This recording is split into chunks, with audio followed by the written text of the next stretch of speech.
Hi there, Kimberly. Everybody, hi, thanks for joining us here. I'm Nelson Moses, Dr. Nelson Moses. I'm doing the doctor thing. This is my colleague, Kimberly. Introduce yourself. Hello, everyone. Kimberly Assam. And I want to speak about, just briefly, for the next 15 minutes or so, a presentation I did with colleagues of mine at the National Black Association for Speech, Language, and Hearing, which was in Richmond. No, it was in Atlanta there about 2 months ago. And we presented Kimberly was supposed to be there, but she wasn't there. So I asked her to take a look at what we were talking about and somewhere along the line make some comments on it. But what we presented on was what should be taught at the very beginning of a student's studies in our field of speech language, quote unquote, pathology, but I call it speech language services. I don't like the term pathology, as everybody should know by now if you're watching any of these podcasts, or if you were a student of mine or have seen any presentations I've done, because we're dealing with communication, we're dealing with content of mind, we're dealing with languaging. We are not dealing with disease of any sort, even if we need intervention to help us do one thing or another. That's the position I take. And speaking of what should be taught first, just to say that, why present this? Why do a presentation at a major national conference on what should we do first in this field? And that's because traditionally what is done is that in the introduction to speech language services course, what is presented is a list of disabilities, disability types, and basically what's wrong with people who have this disability type and what's interfering with speech and language as we able-bodied people do it, and then what kind of treatment we do in the field across disability types, Down syndrome, autism, cerebral palsy, and the list goes on, stroke, etc., disability types. And in a sense, students come in with this headset that what we're doing is fixing people who have something wrong with them so that they can speak and language, but use language as I use it, speak as I speak better. And that, I would argue, is not what we ought to be doing. So I'm going to pop up some of the PowerPoints and throw out what I think and my colleagues think ought to be presented initially, which is to orient our students individuals coming into the profession as to the headset we should have when we approach people with quote unquote disability, but let's put it in a better way, people with who are diverse in functional or neurological characteristics or whatever, and help them or support them in their efforts to express what's on their mind and to address issues they might have that are interfering with that. Recognizing, by the way, that everybody we see, everybody has an internal conversation going with themselves, one way or another, and have in their mind ideas, intents, and emotions that they are expressing to themselves, and that they may choose ultimately to externalize. But the bottom line is they've got stuff in their heads, and the stuff that's in their heads represents competence.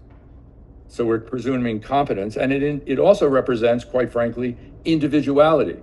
Because as much as we want to say that and it is true, that everybody is influenced by external culture and ideas and education, i.e. information that comes to them from others, they're taking that into their heads and we're all doing things with that information. And also doing things not just when there's talking going on, but in silence. By the way, there's a lot to be said for silence, as I ramble on here. And one of the things to be said for silence is reflection. You can stop for a while and quiet yourself down and actually think. That'd be nice. That might be useful. And not only that, but perhaps you're interacting or working, or your family member, you're interacting with a friend, a family member, or somebody who needs silence, who's processing at a different rate than we are processing. Kimberly and I were just having a conversation about TikTok and the rapidity and the edits and the rapidity of information that is presented there. So silence is good too. So in any event, I'm going to go to the PowerPoint and quickly go through some of the information we presented. I'm hoping in the future that the people who I work with, Gerald Jackson, Angela Carey, and Helene Hawkshaw, colleagues of mine, will have an opportunity to come on with us here and meet everybody and have their say about things. They have lots of things to say that could be valuable to everybody. Kimberly, any comments here? Well, I know I have you right next to me. You're listening to me. Oh, no, I agree. I think that, again, as we've said in previous podcasts, when you think about pathology, we just have to look at our sister disciplines who we collaborate with all the time in patient assessment and treatment and patient care. And we have to look at, yes, we do treat patients who have communication difficulties and swallowing difficulties as a result of some type of pathology. But so do occupational therapists, so do physical therapists. And yet they're not occupational pathologists, they're physical pathologists. And so I think that if we really look at the terminology of it, again, as we've said in the past, maybe it's time for a discussion about it. Let's see what the discipline thinks about it. And perhaps very important to the conversation, what do those who we are treating think about it? Hearing that word pathology. Right. Also, I think we should let people know, for those who don't know, what NBASLH is. Okay, I put on my NBASLH hoodie to say a few words about NBASLH. Kimberly suggested, so here we go. Well, yes, I agree with you. Kimberly, I need to speak a few seconds or minutes about, not minutes, seconds actually, about NBASLH, the National Black Association for Speech, Language, and Hearing. That is what that acronym stands for. Although the name includes Black Association, everybody's welcome to that association. As I see it, NBASLH addresses diversity in all of its forms in our field of clinical speech, language, and hearing services. NBASLH is about justice. It's about providing appropriate service delivery. It's about research. It's about increasing diversity, cultural, linguistic, racial, neuro, and gender among practitioners so that we can provide appropriate assessment and intervention services to the diverse populations that come to us for our services. And NBASLH is also about reckoning with a history in our field that, like all histories, to be honest with you, has been less than pristine. I would like to speak a few minutes about the presentation that I did with my colleagues, Helen Hawkshaw and Angela Carey Adams from New York City Department of Education, South Bronx. Angela retired, but still is very active around New York and around everywhere. And Gerald Jackson, who's well known in the ASHA and NBASLH circles and all over the country, quite frankly. And I had the honor of working with him on this presentation, along with Helena. And Angela, you'll be meeting them here in not too long, I definitely hope. So the name of our presentation was From Pathology to Possibility, reimagining the course, introducing students to our profession, clinical speech, language, and hearing services. It was an NBASLH community conversation because we wanted to open this concept or idea up for conversation, and I'm presenting a brief summary of what we did here so that you who are watching, professor types, student types, or whatever types, or whoever types, can give us some ideas yourselves about how should we introduce students to the profession.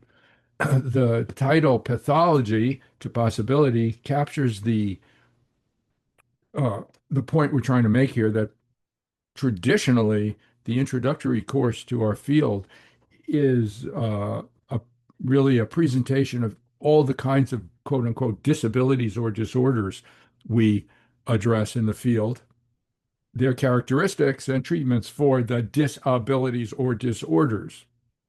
However, we kind of oppose this ableist perspective of what's wrong and how can we fix it, and recommend instead approaching the field from the point of view that we are dealing with people with competence who will be collaborating with us or with whom we will be collaborating to help those who come to us to express what's on their mind to others.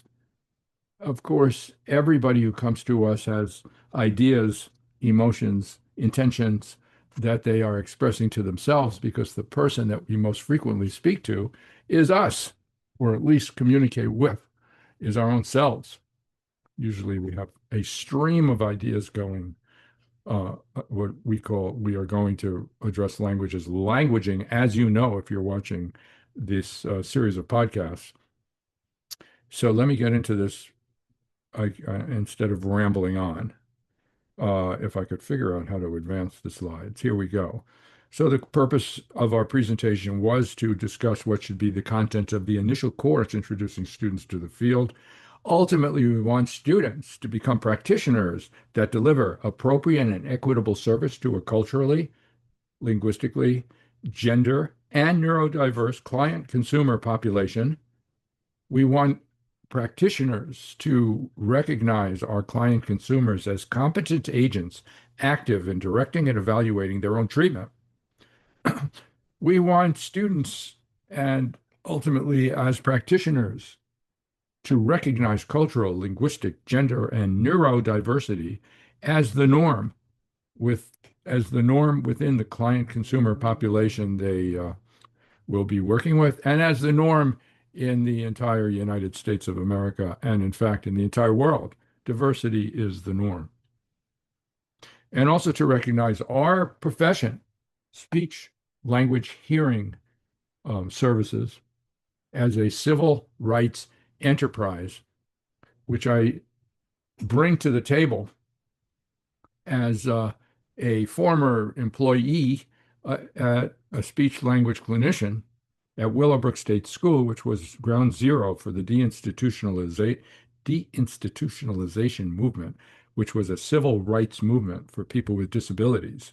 Because when I started out back in 1972, okay, it was a while ago, that people with disabilities were transported, taken out of their communities typically, and placed into these institutions. Parents of children were advised to basically move their children with quote unquote disabilities or disorders to these state institutions where individuals had no civil rights and instead were kind of imprisoned as a best treatment scenario. Idea legislation, starting with Public Law 94-142 and Section 504 of the Rehabilitation Act of 1973, back in the day, guaranteed, finally, free, appropriate public education in the least restrictive environment, which means in the community, not separated from others, not institutionalized. And Section 504 prohibits discrimination against individuals with disabilities.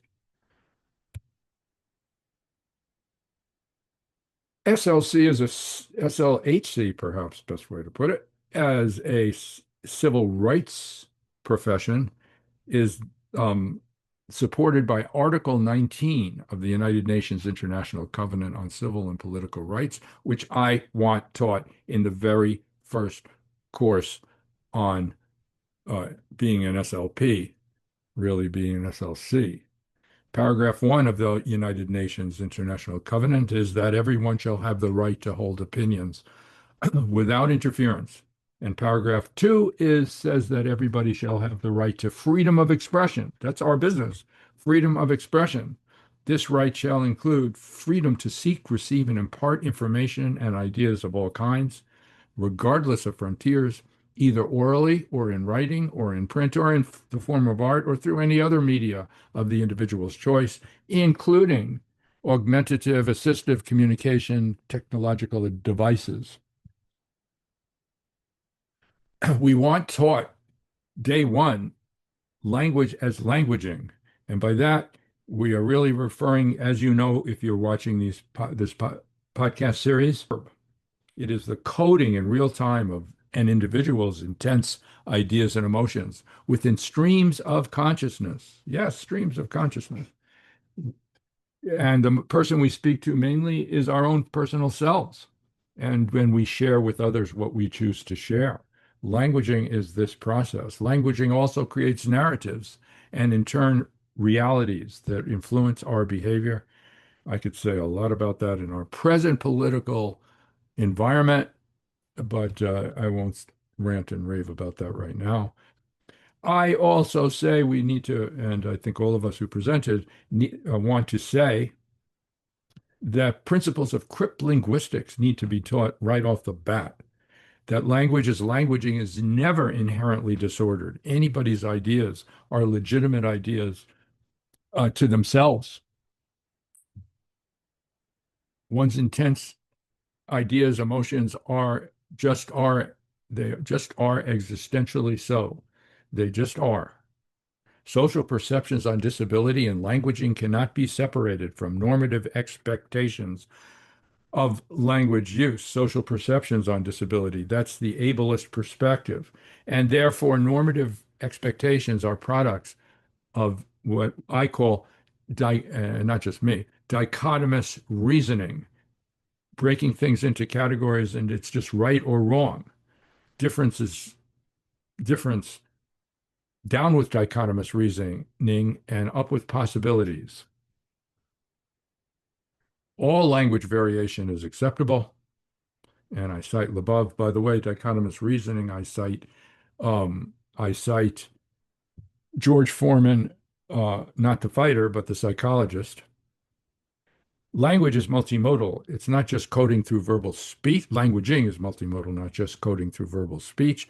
It's coding through, again, any form that is most convenient and supportive of the individual's expression of their ideas, and that includes the use of assistive technological devices, such as for example, the Toby device, which is controlled visually, but any device, quite frankly, of course.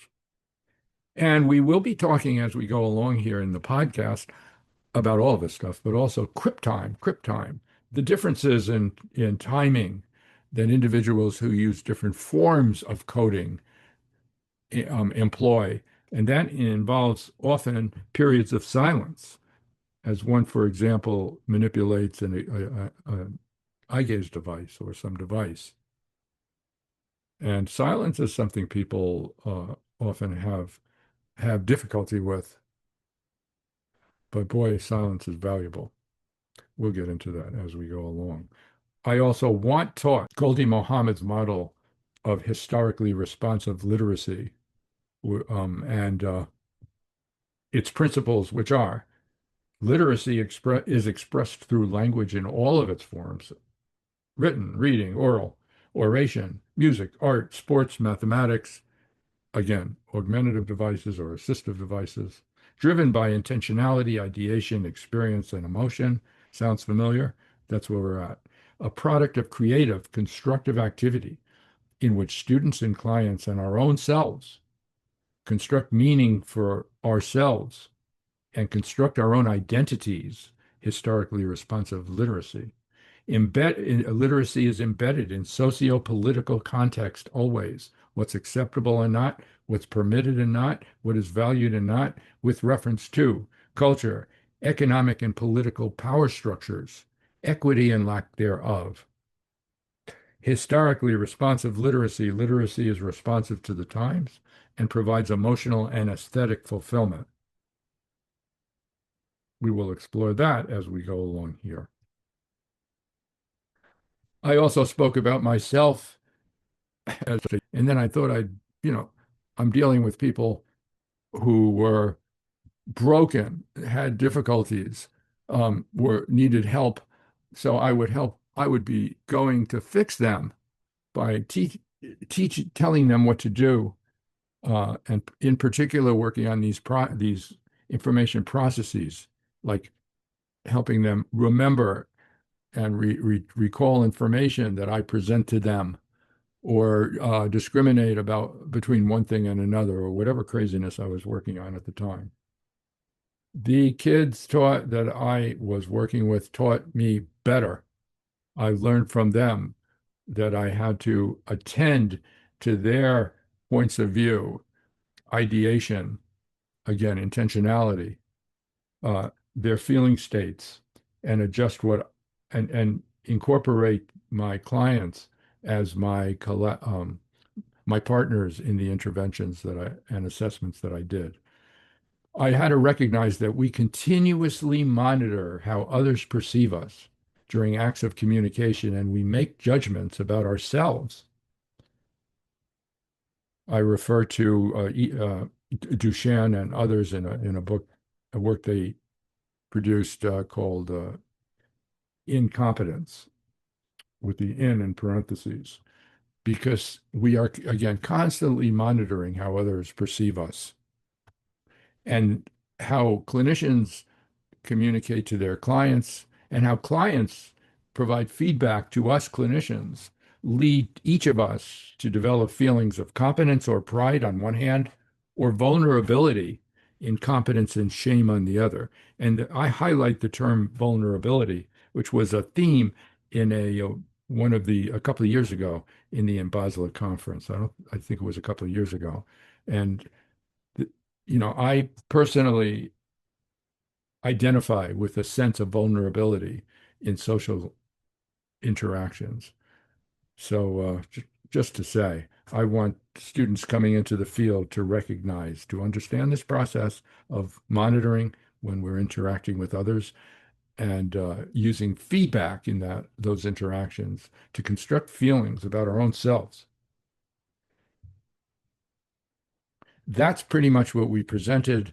There were things I never really got to, but I do I did mention, and I'll mention right here, I don't want to have the initial courses be a litany of disability and what's wrong with people. I don't want that. In fact, I want to bring in to the initial courses individuals who we do serve and let our students hear their voices.